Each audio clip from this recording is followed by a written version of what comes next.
wrong, but there's a lot of good mojo, a lot of good voodoo going in this season for the little Pelicans.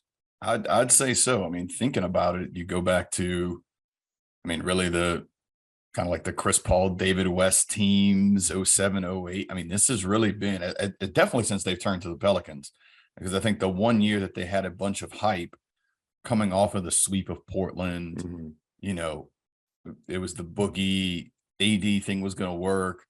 And then Boogie tears his Achilles. He doesn't re-sign. Unbeknownst to everybody else, AD basically says in September to his teammates, yeah, I'm out after the season, guys. Don't worry about it. And that never took off. This one feels a little bit different. As David Griffin put it, this is the first time since they've been here that maybe the external expectations are going to meet the internal expectations for what they have, which is just a convoluted way of saying people are going to expect us to be good this year. And I think that's true. So you took a team that on the surface, it doesn't look like it, because you take a team that went 36-46 last year, and you're like, all right, that's not great. But when you realize they started 3-16, okay, it looks a little bit better.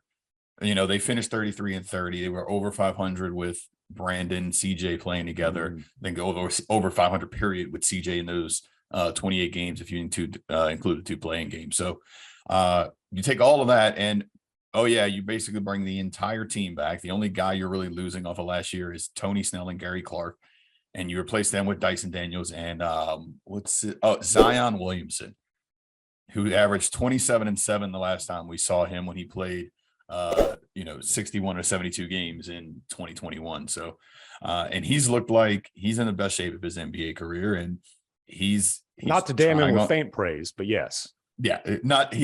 Look, and also I think right now the effort on the defensive end is there. And I think that's obviously the key part here for the Pels. The offense is going to be there, but what is it going to look like on the defensive end? Well, and look, for most of last year, the big question, there was a lot of questions, obviously, about Zion's health, about Zion's weight.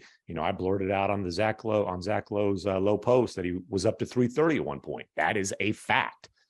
He's nowhere near 330 right now. No. And the other question was his commitment to New Orleans. There was so much, and it wasn't just media talk. This was reality. Now, to David Griffin's credit, he made an aggressive trade to go out and get CJ McCollum. And in hindsight, given the way things played out, really didn't give up that much to do it. And I didn't like that trade at the time. I thought it was a desperation move, a win now move for a team that wasn't positioned to really win at the time. But look, I see it now. I see that that move gave them momentum to end the season. It gave them a guy who's not just a scorer and a creator and a playmaker, a guy who can play on the ball or off the ball, but it gave them a leader. And they got Zion sitting on the bench during the playoffs, and he sees, man, these guys are putting up a fight against the number 1 seed without me. This is something I want to be on board with. And so not only did Zion sign a contract, but he signed, it's a max deal, right? But it is as team-friendly a max deal as you can possibly find, essentially with the weight clauses, body fat clauses, all that. What it is a 5-year max that's a series of team options. And obviously the Pelicans want to essentially pick up those options. They're not looking to run Zion off, but they have his full commitment. And, I question, like, hey, man, I know your stepdad's been a huge influence in your life, but they've got this whole coaching staff, player development coaches, work with those guys. But I'll say this, and working with Jasper Bibbs instead of the Pelicans strength and conditioning coaches on a consistent basis all summer.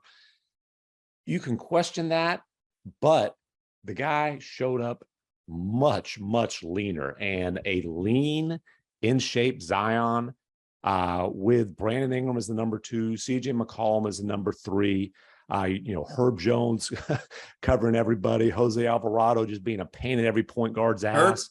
Herb Jones blocked Doug McDermott's 3-pointer last night or the other night while being screened by Gorgie Jang.